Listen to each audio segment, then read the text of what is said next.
Hey guys, tonight we're descending into one of the darkest trades in history, a profession that operated in the shadows, literally digging up the dead under cover of darkness. We're talking about body snatchers, also called resurrectionists, and what they actually found when they cracked open fresh graves in the dead of night. This isn't a ghost story or a horror movie.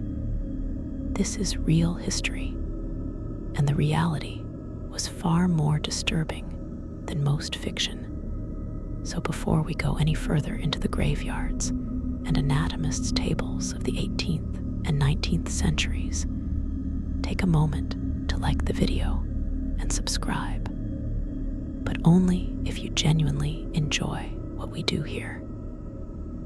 And let me know in the comments where you're tuning in from and what time it is for you.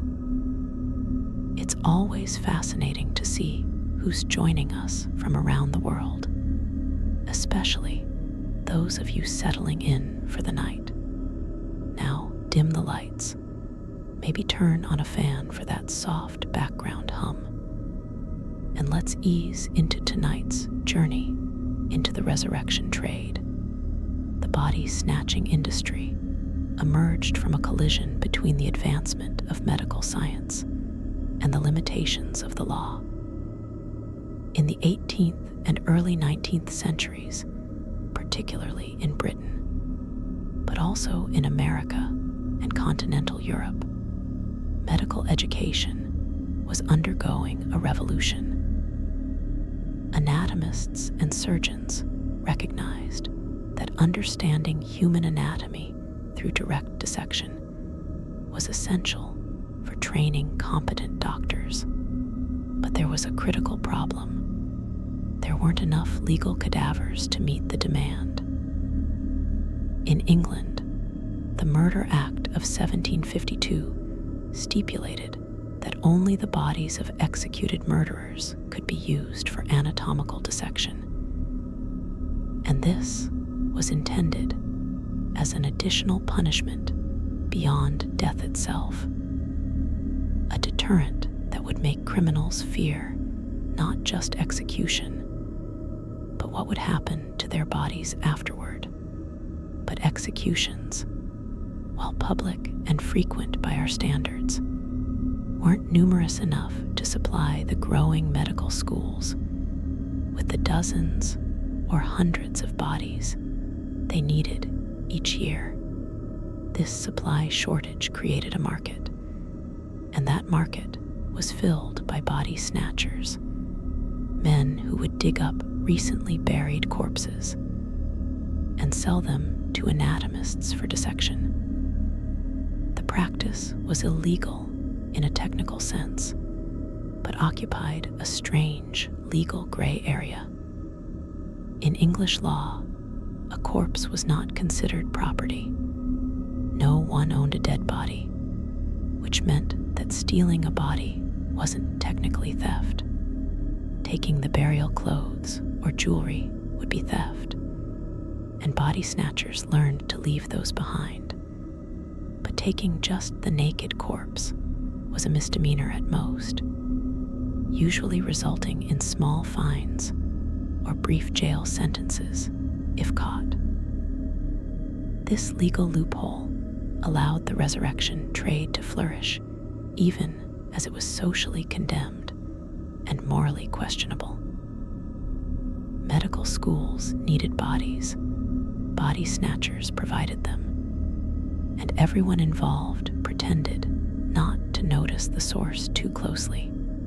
The typical body snatcher was a working-class man, often someone who had connections to graveyards or the medical profession already, former grave diggers, porters at medical schools, or simply desperate men willing to do terrible work for money.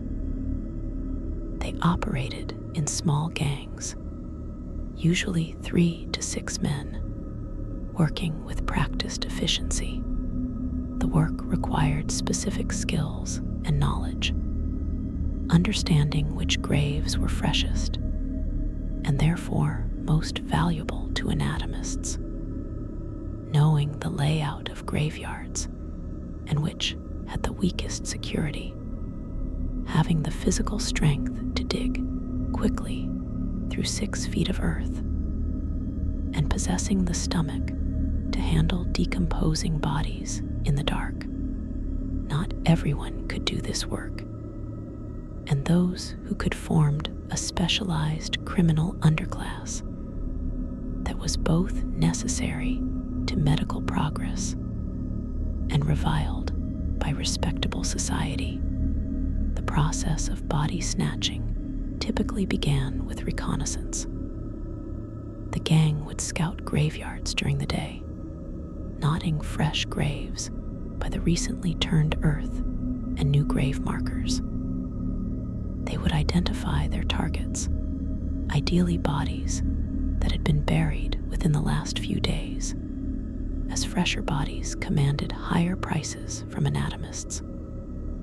They would note the location within the graveyard, look for obstacles like walls or gates they would need to overcome, and identify potential escape routes. Some body snatchers maintained contacts among gravediggers or church staff who would inform them of recent burials for a share of the profits. This intelligence gathering was crucial for efficiency, as body snatchers needed to get in and out of graveyards quickly to avoid detection. The actual work happened at night, usually in the early hours when most people were asleep, and patrols or watchmen were least alert. The gang would arrive at the graveyard with their tools, shovels, ropes, sacks, and perhaps a dark lantern that could be shuttered to hide the light if someone approached. They would locate the target grave and begin digging, not excavating the entire grave, but creating a shaft at one end, usually the head end, just wide enough for a man to work in. This technique was faster than digging up the entire coffin and created less visible disturbance to the grave. They would dig down until they hit the coffin lid, usually about 6 feet down, and then they would break open the lid at one end, creating a hole large enough to extract the body. What they found when they broke open that coffin lid varied depending on how recently the person had died and been buried, what cause of death was, and what condition the body had been in at burial. In the best cases, from the body snatcher's perspective, they would find a fresh corpse, someone who had died within the last day or two and been buried immediately. The body would still be relatively intact, skin still firm, limbs still flexible, the appearance still somewhat lifelike though pallid and cold. These bodies were the most valuable to anatomists because they were easiest to dissect and study. The tissues hadn't begun to decompose significantly, and anatomical structures remained clearly defined. Body snatchers would receive top prices for fresh corpses, sometimes several guineas per body, a substantial sum for working-class men in an era when a laborer might earn a shilling or two for a day's work. But graves weren't always so accommodating. Many bodies had been in the ground for several days by the time body snatchers reached them, and decomposition had already begun. Opening the coffin would release a wave of smell, the distinctive odor of decay that's impossible to describe to those who haven't experienced it, but that's immediately recognizable and utterly repulsive to those who have. The body would show signs of decomposition, skin taking on a greenish or purplish tint, bloating from gases produced by bacteria breaking down tissues, possibly some slippage of skin or hair. These bodies were still valuable. Anatomists could work with them, though dissection would be less pleasant. But body snatchers had to handle remains that were literally falling apart in their hands, skin slewing off when grabbed, limbs potentially detaching if pulled too hard. The condition of bodies varied enormously based on cause of death and what had been done to the corpse before burial. Bodies of people who had died from infectious diseases were common, and body snatchers were exposed to these diseases every time they handled contaminated remains. Someone who had died from tuberculosis, their lungs full of bacteria, or from cholera, their intestines destroyed by infection, or from plague or typhus, or any number of diseases that killed regularly in the 18th and 19th centuries. These bodies were still dug up and sold because anatomists needed bodies regardless of what had killed them. Body snatchers had no real protection beyond perhaps a cloth wrapped around their face, and they routinely handled bodies that were biologically dangerous, exposing themselves to infections that could and did kill them. Bodies that had been embalmed or otherwise preserved presented different challenges. Embalming wasn't common for ordinary people in this period, but wealthier individuals might have been embalmed, and their bodies would be harder and less flexible. The preserved tissues different in texture and appearance from fresh bodies. Anatomists actually preferred unembalmed bodies for teaching purposes because the tissues behaved more like living tissue during dissection. But embalmed bodies were still acceptable, and body snatchers would take them if that's what was available. The embalming process in this era involved injecting arsenic or other preservatives into the body, substances that made the bodies dangerous to handle and to dissect, exposing everyone involved to toxic chemicals. The emotional and psychological impact on body snatchers of regularly handling dead bodies is difficult to fully reconstruct, but must have been significant. These weren't medical professionals with training in human anatomy and death. These were working-class men who were doing horrific work for money. The first time opening a coffin and seeing a corpse must have been shocking and disturbing. Over time, they would have become desensitized, treating bodies as commodities to be harvested, rather than as people who had recently been alive. This dehumanization was probably psychologically necessary for continuing the work, but it couldn't have been healthy for their mental state or their relationships with others. Body snatchers were often heavy drinkers, and while this was common in the working class generally, the drinking probably also served to numb themselves to the horror of their work. What body snatchers found also included evidence of the deaths that had occurred, and sometimes raised disturbing questions. A body with marks of violence, bruising, wounds, broken bones, might indicate murder or accident, though body snatchers weren't concerned with investigating. They were there to take the body and sell it, not to ask ask questions about how the person had died, but occasionally they must have found things that troubled them. Bodies of obvious murder victims, bodies of children who had died violently, bodies showing signs of abuse or neglect. These discoveries were kept silent because reporting them would mean admitting to the crime of body snatching. So evidence of other crimes was buried again when body snatchers covered their work. The bodies of children and infants were particularly sought after by anatomists who needed small specimens for teaching pediatric anatomy.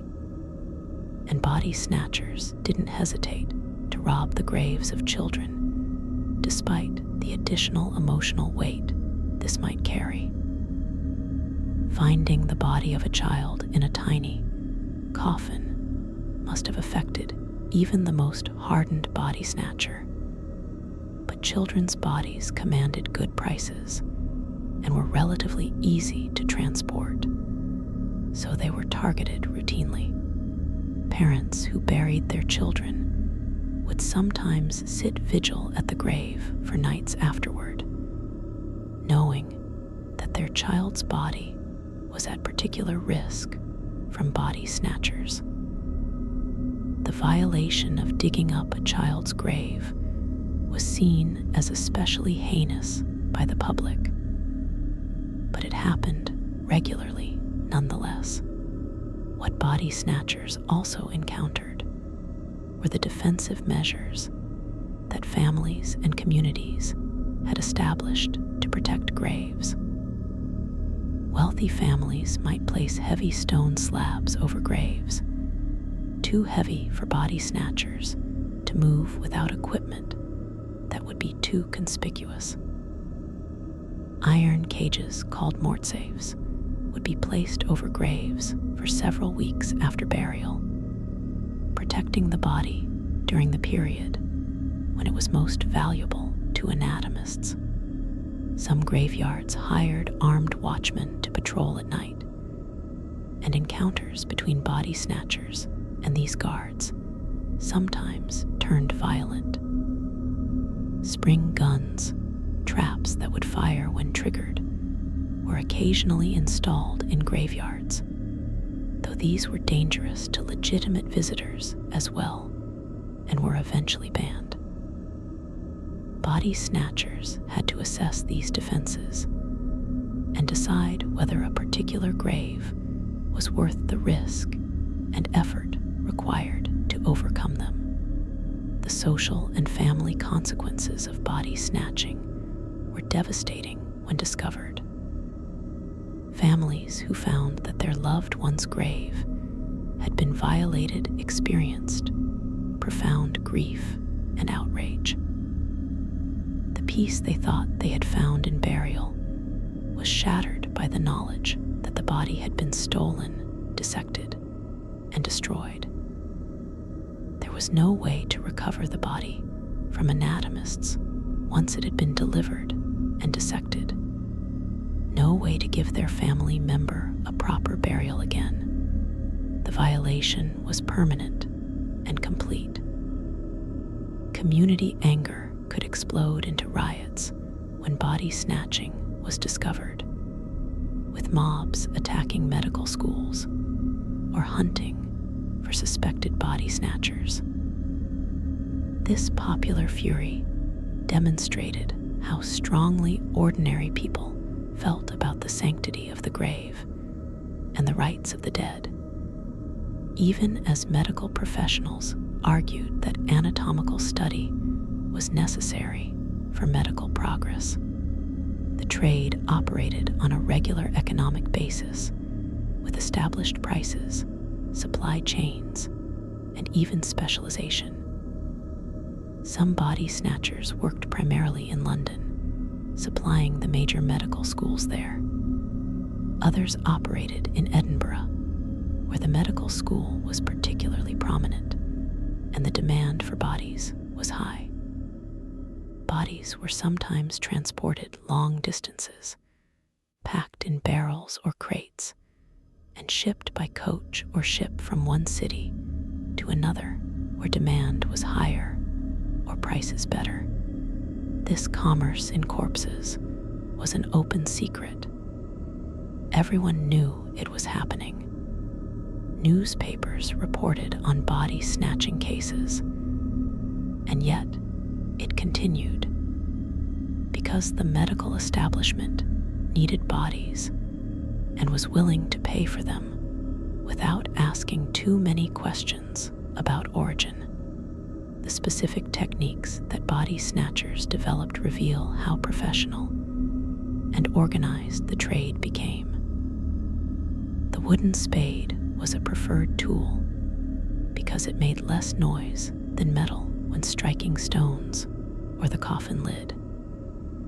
The break-in point at the head of the coffin was strategic because Victorian coffin design typically had the strongest construction at the foot end where pallbearers would carry it.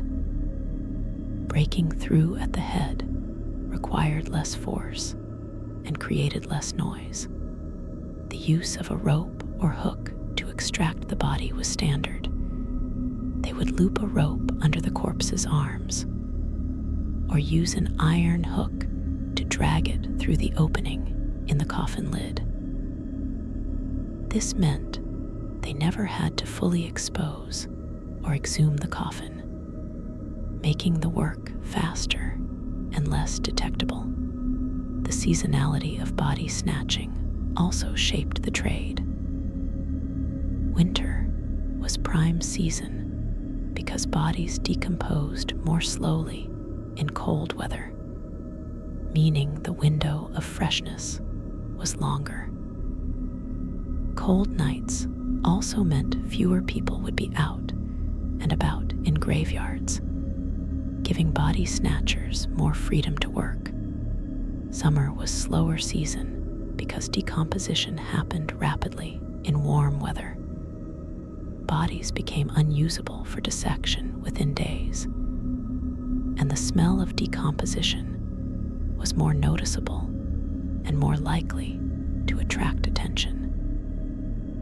Body snatchers might do less work in summer or focus on bodies that had been buried most recently, working with even greater speed to get bodies to anatomists before they decomposed too much. The relationship between body snatchers and anatomists was complicated and mutually dependent, but also fraught with mutual distrust. Anatomists needed the bodies that body snatchers provided. Medical education couldn't function without cadavers for dissection. But anatomists also wanted to distance themselves from the criminal activity involved in obtaining those bodies. They would pay for bodies and ask no questions about where they came from, maintaining plausible deniability. Body snatchers, meanwhile, knew they were taking all the legal risk, while anatomists reaped the benefits and social prestige of medical advancement. This created resentment, and body snatchers sometimes tried to extract higher prices by threatening to expose the anatomist's involvement, or by creating artificial scarcity through coordinated work stoppages. What body snatchers found also included mistakes and misidentifications. Not every freshly dug grave contained a body. Some graves were empty, the coffin having been buried, but the body removed by family members who had heard rumors of body snatchers and who took precautions by burying an empty coffin while hiding the actual body elsewhere until the period of high risk had passed. These empty coffins must have been frustrating and confusing for body snatchers who had done all the work of breaking into a grave only to find nothing of value. Some graves contained bodies of people who had died from diseases that had destroyed the body to the point of making it useless for dissection. Organs liquefied, bones weakened, flesh entirely decomposed. These bodies couldn't be sold, and the work had been wasted. The preservation state of bodies varied enormously based on soil conditions, with some grave sites providing much better preservation than others. Clay soils tended to exclude air and retain moisture, creating anaerobic conditions that slowed decomposition, but also made bodies waterlogged and difficult to handle. Sandy soils drained well, but exposed bodies to more air, potentially speeding decomposition. The depth of the water table mattered. Graves that flooded would have bodies submerged in groundwater, creating unique preservation or decay patterns. Body snatchers learned to know which graveyards provided the best preserved bodies and would travel farther to access graves in better soil conditions. The contents of coffins beyond just the body also tell us about burial practices and what body snatchers encountered.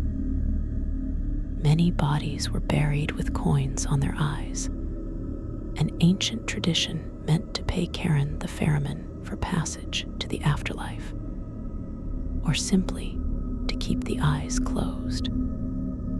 These coins would be left behind because taking them would be theft, but body snatchers saw them regularly. Bodies were often buried in their best clothes or in specially made burial shrouds. These clothes would be removed and left in the grave because taking them would convert the crime from misdemeanor body snatching to felony theft. Flowers, religious tokens, letters, and other items of sentimental value might be placed in coffins, evidence of the grief and love of those left behind.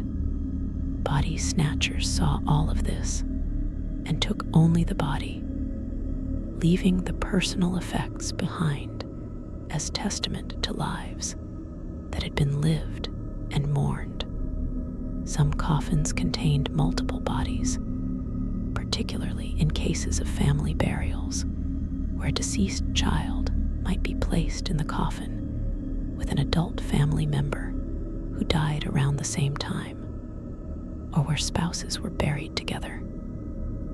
These multiple burials created dilemmas for body snatchers.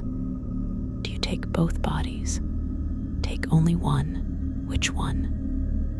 The decisions were probably made based on condition and value. Fresher bodies taken and less preserved ones left behind. Finding a coffin with mother and infant buried together. A common occurrence given high maternal and infant mortality, must have presented particularly grim choices. Though we know infant bodies were taken regularly, so the sentimentality probably didn't affect the business decision. The transportation of bodies from graveyard to medical school was another phase where problems could arise.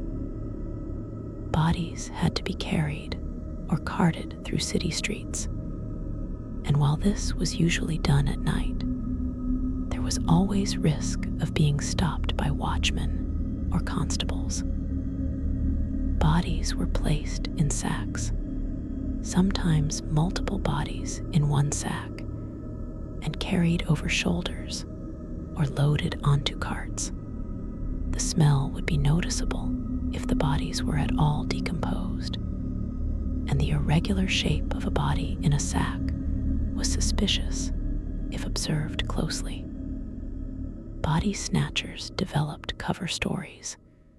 They were moving furniture, transporting laundry, delivering goods for businesses, anything to explain their nighttime activities and suspicious cargo. Some used actual furniture or crates, placing bodies inside these to disguise their cargo more effectively. The payment structure for bodies reveals much about the economics of the trade. Prices varied based on freshness, size, and market demand. A fresh adult body in good condition might bring 3 to 4 guineas in the early 19th century, equivalent to several weeks of wages for a working man. Children's bodies commanded lower prices, but were easier to transport and faced less competition because fewer body snatchers specialized in them. Prices fluctuated based on supply and demand.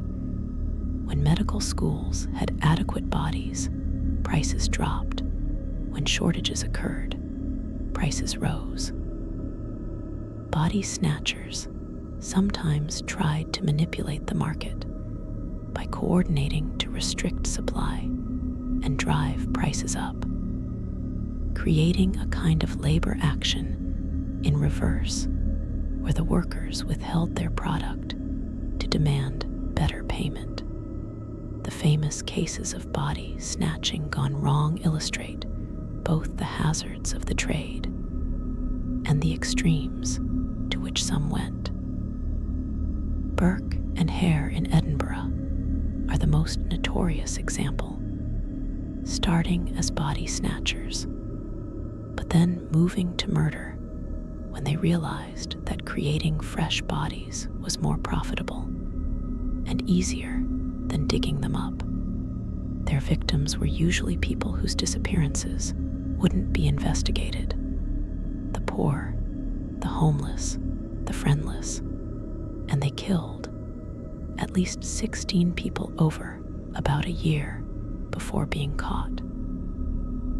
Their case scandalized Britain and led directly to the Anatomy Act of 1832, which legalized the use of unclaimed bodies from workhouses for dissection, finally providing a legal supply of cadavers and effectively ending the body snatching trade. But Burke and Hare's crimes represent the darkest extreme of what the shortage of legal bodies could lead to. When the financial incentive was strong enough to make murder seem like a reasonable business decision, what body snatchers found also included evidence of embalming experiments and preservation attempts by families who were trying to prevent the theft of their loved ones' bodies. Some bodies had been injected with arsenic or other preservatives, not just to honor the dead, but specifically to make them poisonous and dangerous to handle, creating a defensive measure against body snatchers. Other bodies had been buried in sealed lead coffins, making them much more difficult to access and transport. These defensive embalming efforts weren't always successful at deterring body snatchers, but they reveal the lengths families would go to protect their dead, essentially turning the body itself into a trap or deterrent. The public awareness of body snatching created a climate of fear and anxiety around death and burial that went beyond the normal grief and mourning. Families worried not just about losing their loved ones to death, but about losing the bodies afterward to body snatchers. This anxiety affected burial practices and led to various protective measures. The mortsafe industry provided rental iron cages that would be placed over graves for several weeks. Watchtowers were built in graveyards, some of which still survive today, where armed guards would patrol. Some communities organized voluntary watch committees where men from the neighborhood would take turns guarding recently dug graves. These protective measures worked to some extent, but also required significant time and resources, creating additional burdens for families already dealing with loss. The discovery of violated graves was traumatic for families and communities. Usually, the violation would be discovered by the gravedigger or cemetery caretaker the next morning, finding the disturbed earth and the hole dug at the head of the grave, sometimes finding the discarded burial clothes and personal effects in the bottom of the grave. The family would be notified, and they would have to confront the horror that their loved one's body had been stolen. Some families would request that the grave be opened fully to confirm the body was gone, wanting to be certain rather than living with uncertainty.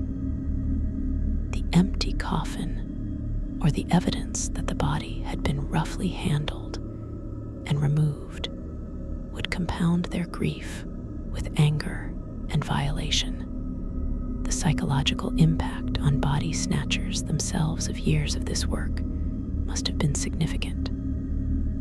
Regularly handling dead bodies, working in graveyards at night, the constant risk of legal trouble or violent confrontation with watchmen or angry mobs, the social stigma that prevented them from discussing their work openly. All of this would take a toll. Many body snatchers developed drinking problems, whether as cause or effect of their work. Some reportedly had nightmares about the bodies they had stolen. The dehumanization necessary to treat corpses as commercial products couldn't be separated from their treatment of living people, and body snatchers were often described as callous and hard-hearted, characteristics that might have been necessary for survival in their trade. The end of body snatching's golden age came with the Anatomy Act of 1832, which allowed medical schools to receive unclaimed bodies from workhouses, hospitals, and prisons for dissection. This provided a legal, reliable source of cadavers and removed the economic incentive for body snatching.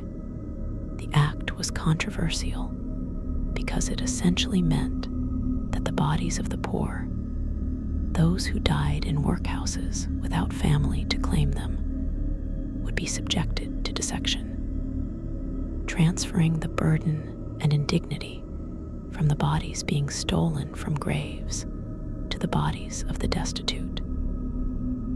This was seen by many as punishment for poverty, a way for the state to use the bodies of the poor to serve the medical education of middle and upper class doctors.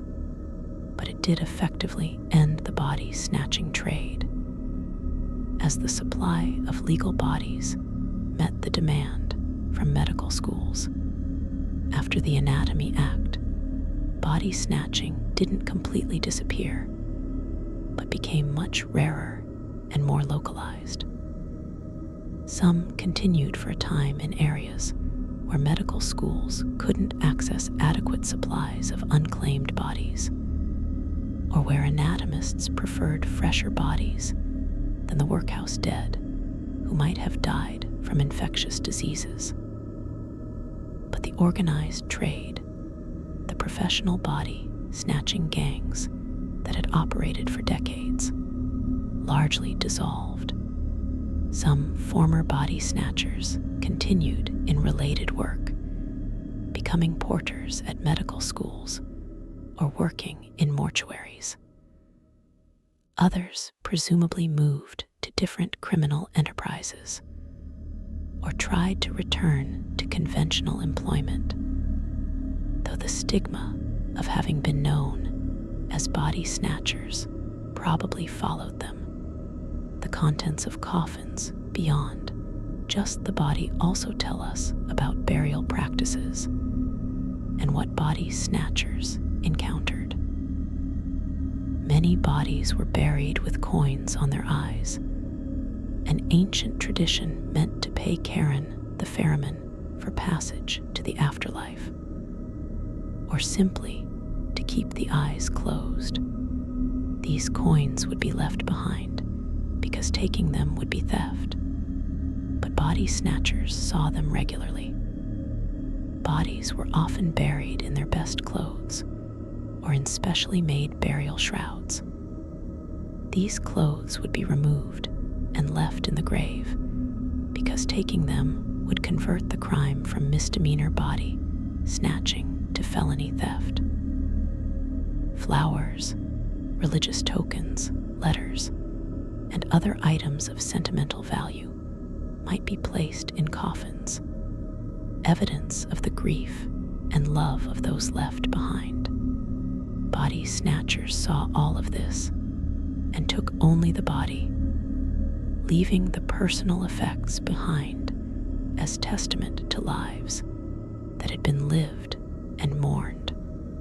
Some coffins contained multiple bodies, particularly in cases of family burials, where a deceased child might be placed in the coffin with an adult family member who died around the same time, or where spouses were buried together.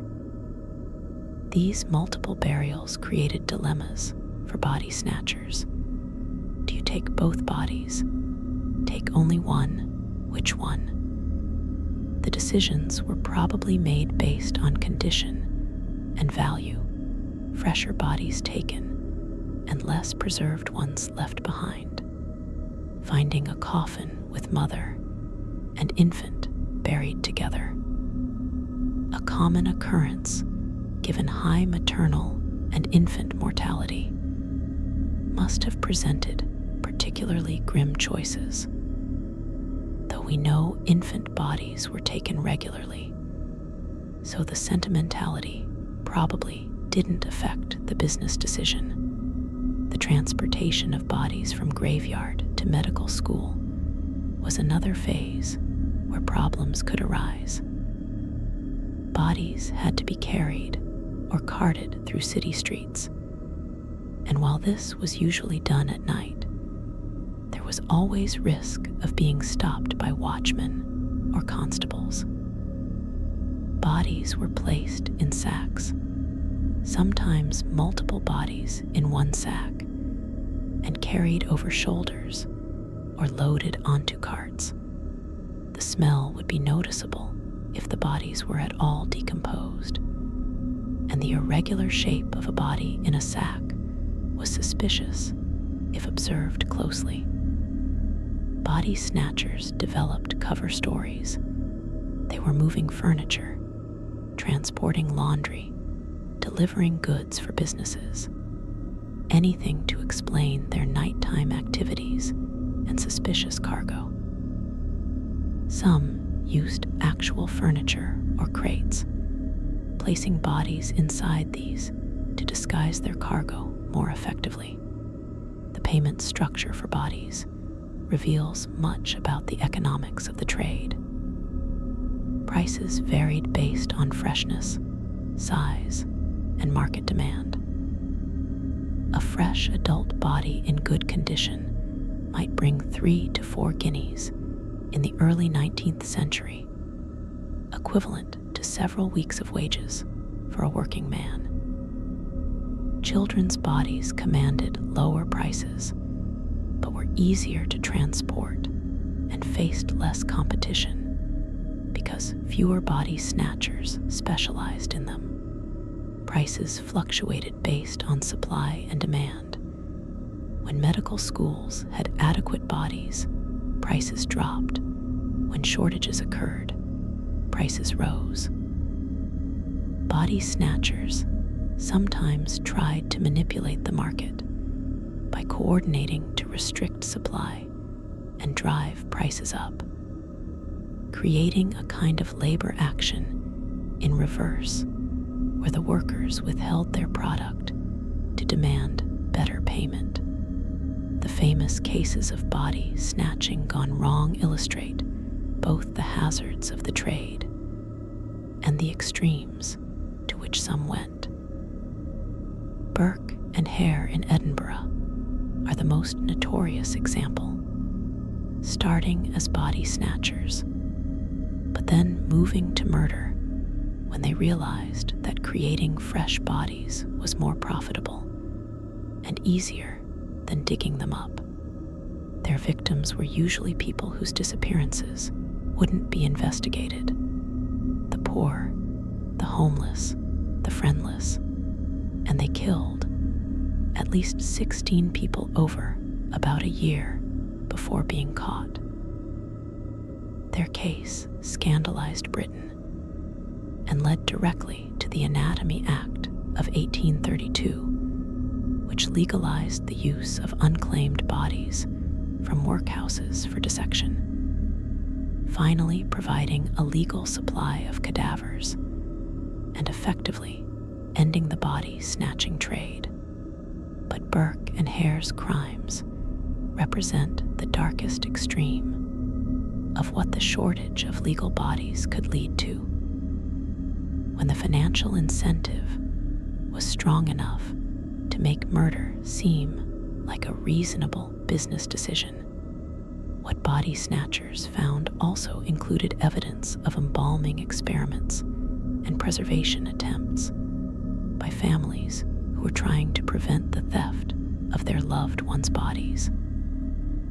Some bodies had been injected with arsenic or other preservatives, not just to honor the dead, but specifically to make them poisonous and dangerous to handle, creating a defensive measure against body snatchers.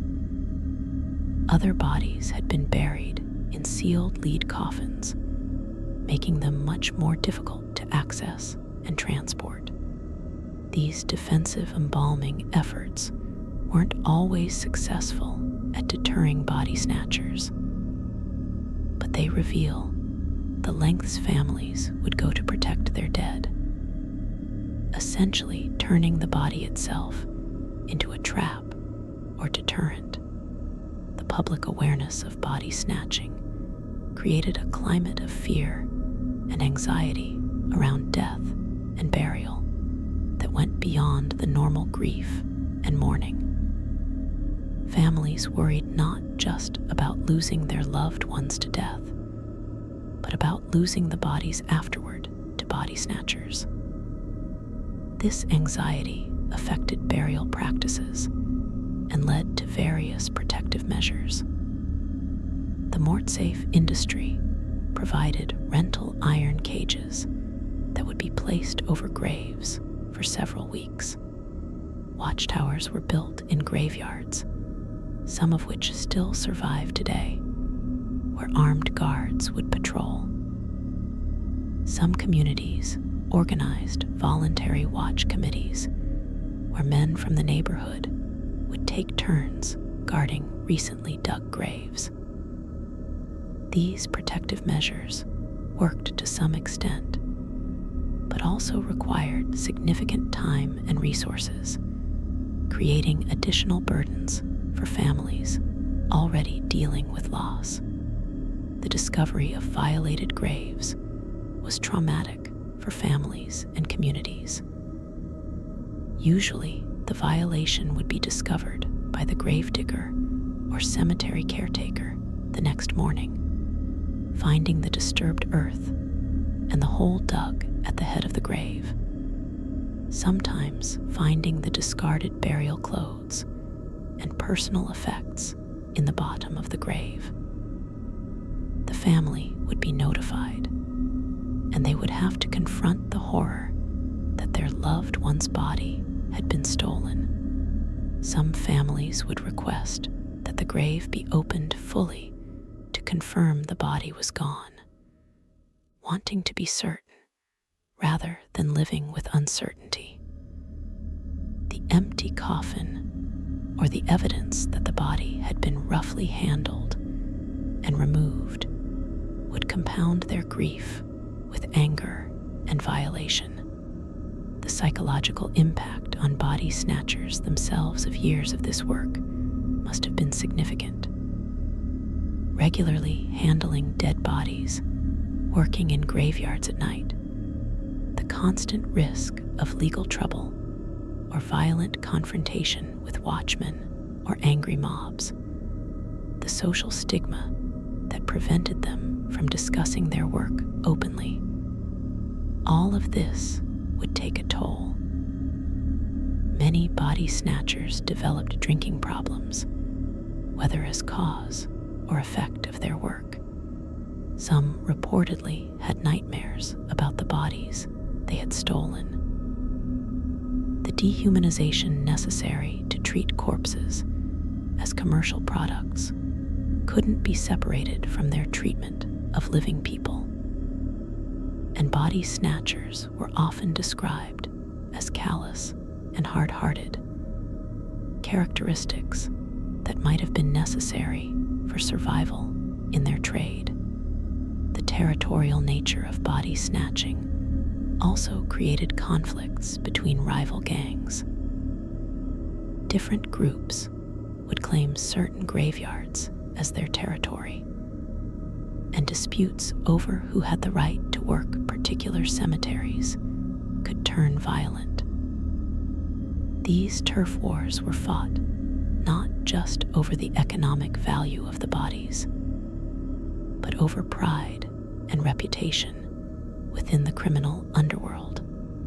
A gang that was known for being able to access well-guarded or difficult graveyards would command more respect and could charge higher prices for their services. Physical confrontations between rival body snatchers were not uncommon, with beatings, stabbings, and occasional deaths resulting from these territorial disputes. The relationship between body snatchers and the communities they operated in was complex and multifaceted. In some neighborhoods, particularly poor areas, there was a kind of grudging acceptance that body snatching happened, and that little could be done to stop it completely. The bodies of the poor were most vulnerable because their families couldn't afford elaborate protective measures or private burial plots with iron cages and watchmen.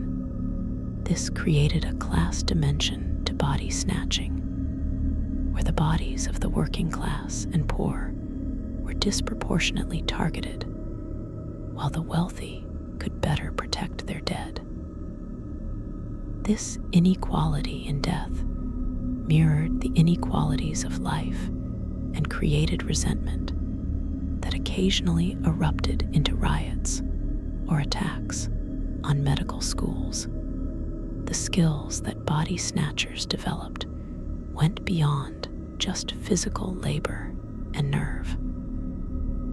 They had to be able to read the landscape of a graveyard in darkness, identifying graves by feel and memory rather than sight.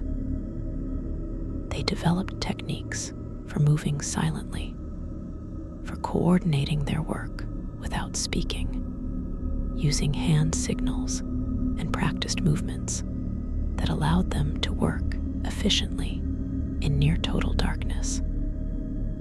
They learned to assess soil types by feel, knowing whether the digging would be easy or difficult, whether the ground would be frozen in winter or waterlogged in spring. They understood the patterns of watchmen's patrols and the habits of people who lived near graveyards, timing their work to minimize the chance of discovery. The corruption that body snatching created extended into various levels of society. Some gravediggers were bribed to provide information about recent burials, or to look the other way when body snatchers came to work. Some constables and watchmen accepted payments to patrol certain areas less thoroughly, or to give warning when investigations were being conducted. Even some clergy might have been complicit, either through deliberate cooperation for payment or through willful blindness to what was happening in their churchyards. This web of corruption allowed body snatching to continue despite being illegal and widely condemned, because enough people at each level of enforcement were willing to compromise their duty for money. The medical students and anatomists who received the stolen bodies were themselves complicit in the trade, though they tried to maintain a facade of respectability and distance from the actual grave robbing. They would pay for bodies and conduct their dissections, benefiting directly from criminal activity while claiming they were simply pursuing medical knowledge. Some anatomists were more scrupulous, insisting on not knowing where bodies came from and refusing to accept bodies that were obviously freshly murdered rather than naturally deceased. Others were less careful, accepting any body they were offered and asking no questions.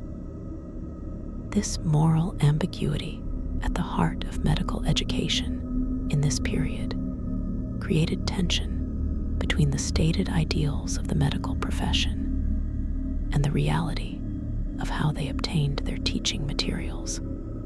The preservation techniques that anatomists used once they received bodies also tell us about what body snatchers had delivered. Bodies would be dissected immediately upon arrival if they were fresh enough, with multiple students working on different areas of anatomy. If the body was starting to decompose but was still usable, certain preservation techniques might be employed. Injecting preservatives into the vascular system to slow further decay, or dissecting quickly to study the parts that were most perishable first. Bodies that arrived in poor condition might be used for skeleton preparation, with the flesh removed and the bones cleaned and articulated for teaching osteology. Nothing was wasted. Even bodies that were significantly decomposed had educational value for some purpose. The records that do survive from medical schools of this period, though they carefully avoid explicitly mentioning body snatching, give us indirect evidence of the scale of the trade. Anatomists' journals might record the number of dissections performed, which students attended, what anatomical features were studied. Supply ledgers might show payments made for unspecified services or purchases of unnamed goods. These careful euphemisms and omissions reveal how thoroughly the medical establishment was involved in body snatching while maintaining plausible deniability. The institutional memory of medical schools from this period acknowledges that body snatching happened and that it was necessary for their work. But the details were deliberately not recorded or were destroyed to protect the institutions from scandal. The international dimension of body snatching also deserves mention. Bodies were sometimes shipped between countries, particularly from Britain to continental Europe or to America, where medical schools were developing and needed cadavers but didn't yet have their own established supply chains. These international shipments required elaborate concealment, with bodies packed in barrels marked as other goods, shipped as cargo on commercial vessels. The logistics of keeping bodies preserved during sea voyages that might take weeks added another layer of complexity to the trade.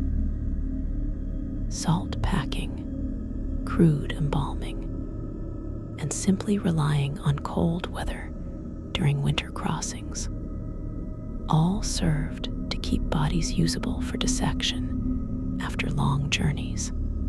The technology of coffin security evolved in response to body snatching, with inventors developing various devices meant to protect graves.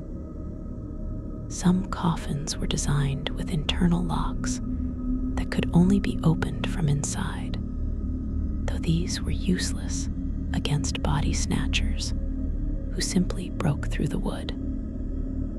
Spring-loaded alarms were invented that would trigger if a coffin was disturbed, making noise to alert watchmen or nearby residents. Torpedo coffins were patented, containing explosive charges that would detonate if the coffin was tampered with, though these were more theoretical than practical and posed obvious dangers. These inventions reveal both the ingenuity of the period and the depth of anxiety about body snatching that drove people to consider such extreme protective measures. The seasonality of death itself affected body snatching patterns. Winter months saw more deaths from cold, disease, and accidents, providing more bodies for body snatchers to target, but also making the work more difficult because of frozen ground and harsh weather conditions. Summer brought different diseases and different death patterns, with bodies decomposing rapidly in heat. Epidemic outbreaks of cholera, typhus, or other infectious diseases would create sudden surges in available bodies, though these bodies were dangerous to handle, and sometimes were buried in mass graves that were too risky or difficult for body snatchers to access. The rhythm of death and disease in these centuries created a fluctuating supply that body snatchers had to navigate. The fate of individual body snatchers after their careers ended varied widely. Some died young from disease contracted from handling infected bodies, from violence in conflicts with watchmen or rival gangs, or from the effects of heavy drinking and the general toll their work took on their health. Others lived longer and tried to transition to legitimate work, though the stigma of having been a body snatcher made this difficult. A few became notorious enough that their names entered the historical record, like Ben Crouch in London, who worked as a body snatcher for decades and became something of a legend in the criminal underworld. Most remained anonymous, their work known locally but not recorded for history, their contributions to medical science acknowledged collectively but not individually. The ethical questions that body snatching raised then remain relevant now. How do we balance the need for medical knowledge and training with respect for the dead and the wishes of the living? Who has rights over a dead body, the deceased person, their family, the state, or the medical profession? What are the limits of what we should do in pursuit of scientific advancement? The body snatchers and anatomists of the 18th and 19th centuries didn't have good answers to these questions. They simply did what was necessary or profitable without resolving the ethical dilemmas. Modern medicine still grapples with variations of these questions when dealing with organ donation, medical research using human remains, and the handling of unclaimed bodies. The legacy of body snatching in medical education is complicated. On one hand, the anatomical knowledge gained from dissecting stolen bodies genuinely advanced medical science and improved the training of surgeons and doctors.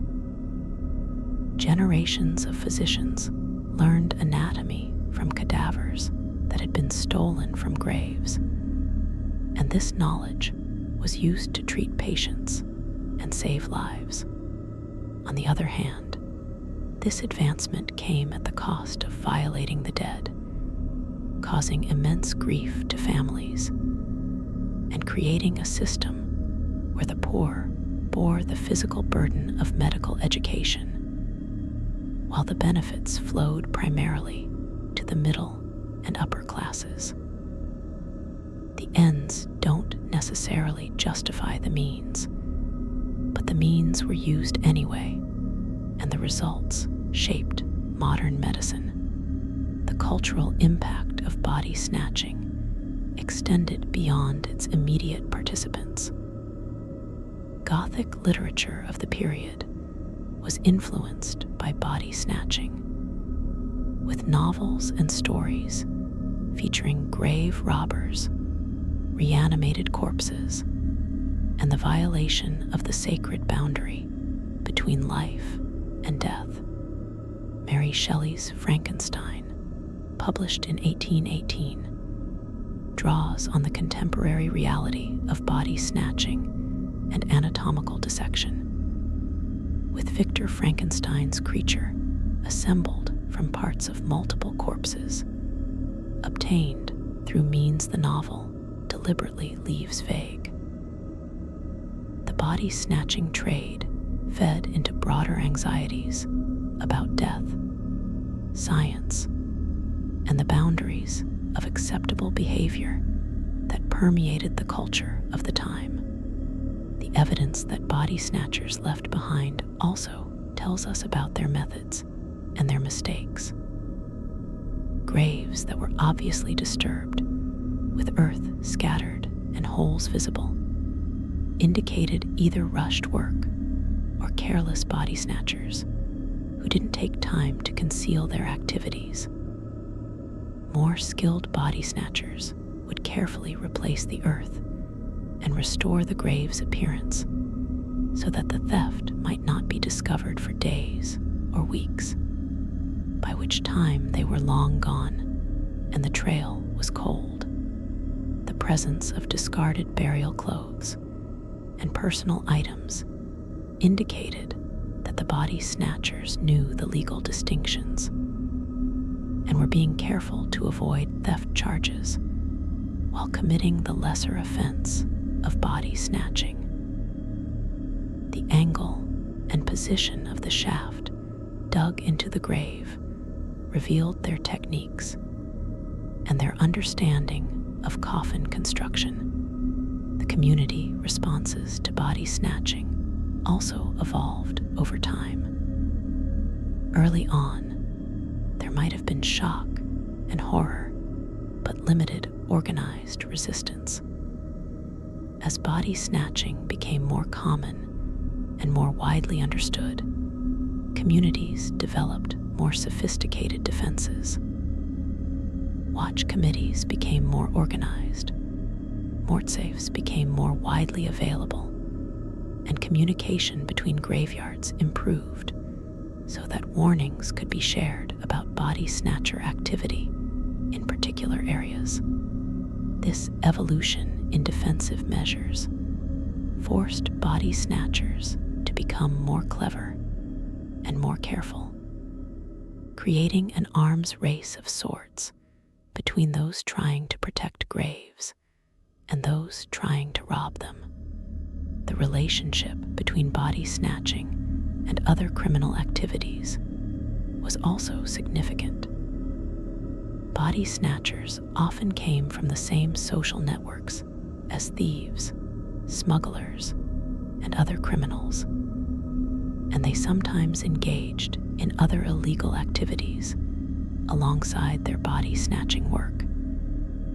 The skills involved in body snatching, working at night, evading authorities, moving contraband through city streets, were transferable to other forms of crime. Some body snatchers were also involved in theft, receiving stolen goods, or other criminal enterprises. This connection between body snatching and broader criminal networks meant that efforts to suppress body snatching sometimes got tangled up with broader law enforcement efforts against organized crime. The documentation of body snatching cases that went to trial provides some of our most detailed information about the trade. Court records describe the methods used, the evidence discovered, the testimonies of witnesses who saw suspicious activity, and the defenses offered by accused body snatchers.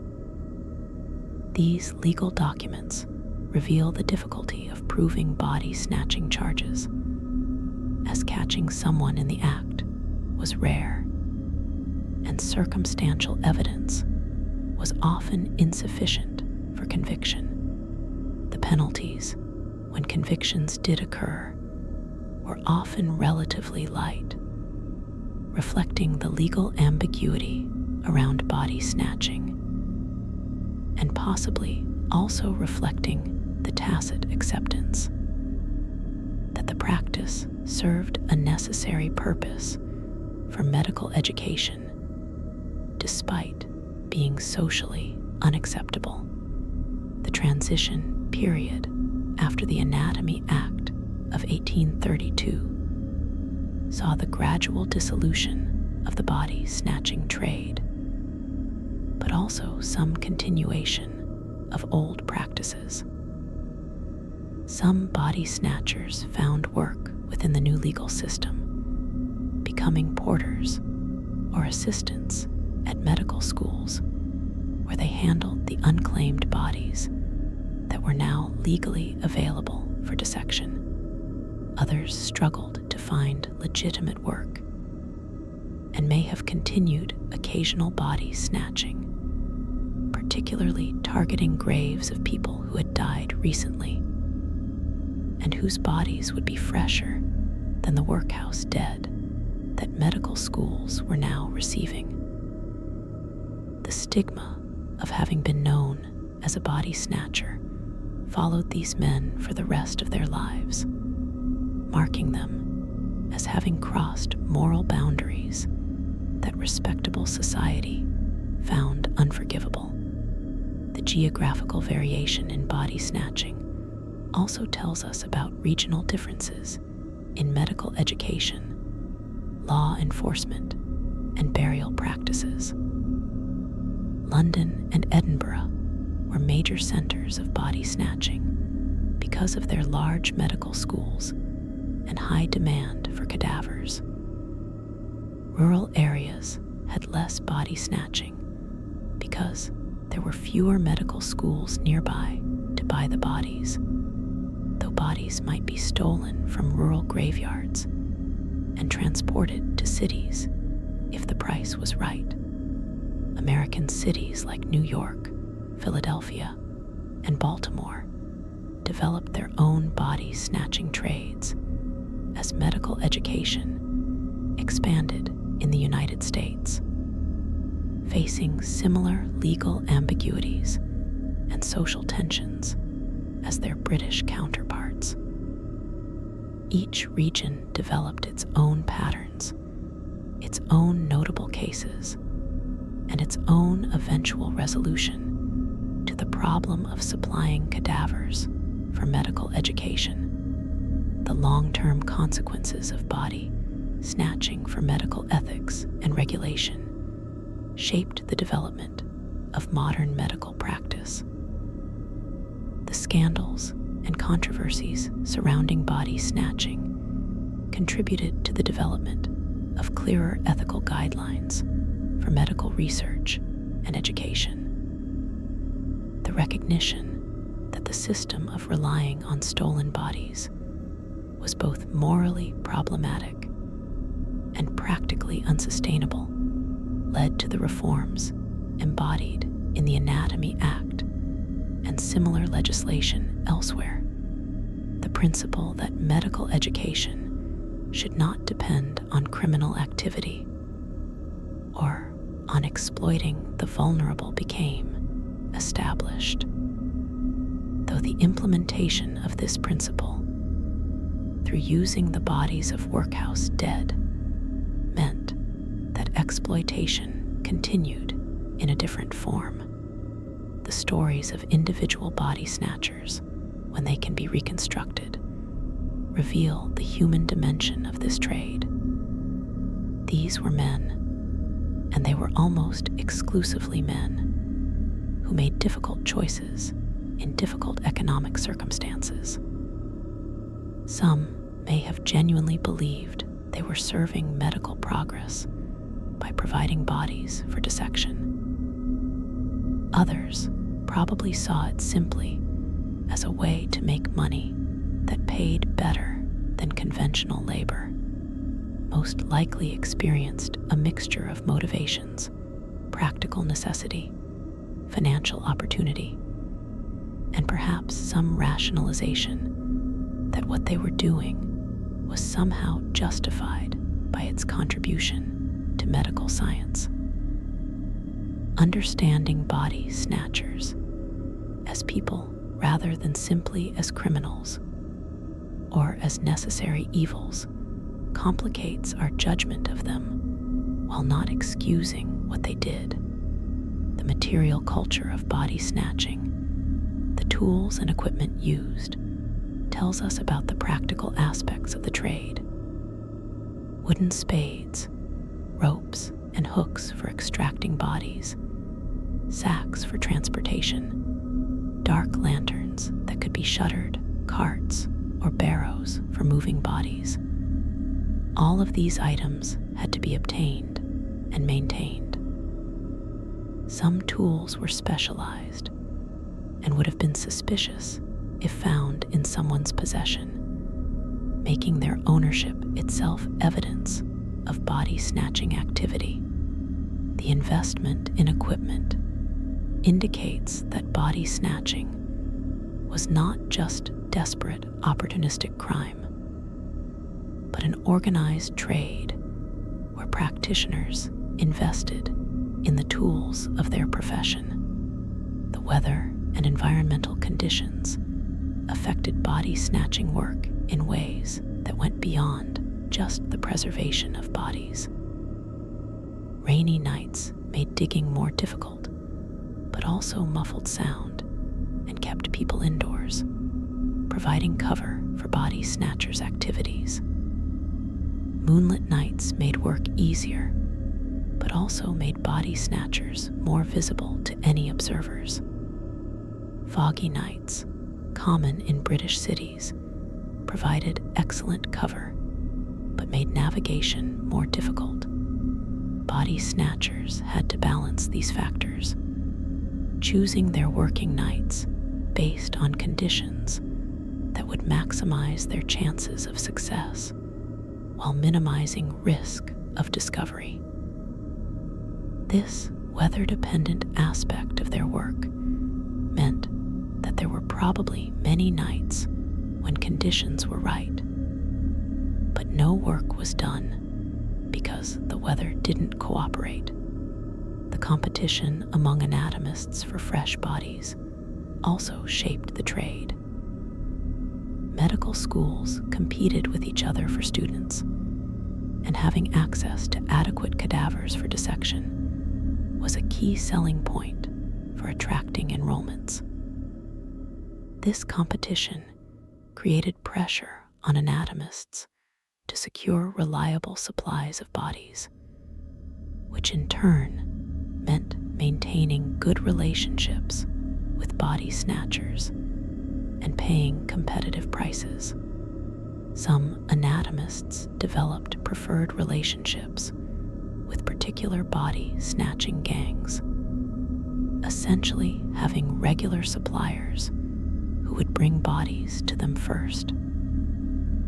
This competition benefited body snatchers by keeping prices relatively high and giving them leverage in negotiations. The public health implications of body snatching were real, but were rarely discussed at the time. Moving decomposing and disease-ridden bodies through city streets, even at night, posed risks of spreading infection. The handling of bodies by multiple people, from body snatchers to porters, to anatomists to students, created chains of potential disease transmission. Some body snatchers and medical personnel did contract diseases from the bodies they handled, and while these individual tragedies were noted, the broader public health impact was not systematically studied or addressed. The focus was on the moral and legal aspects of body snatching, rather than its potential as a disease vector. So tonight, as you drift off, think about the resurrection men, the body snatchers, and what they found when they cracked open those coffins in the dead of night.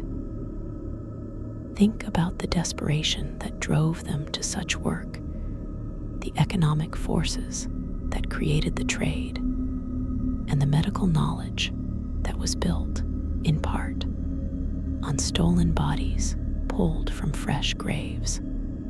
It's a dark chapter in medical history, one that we've moved beyond legally, but that still raises questions about how we balance progress and ethics, knowledge and dignity, the needs of the living and the rights of the dead.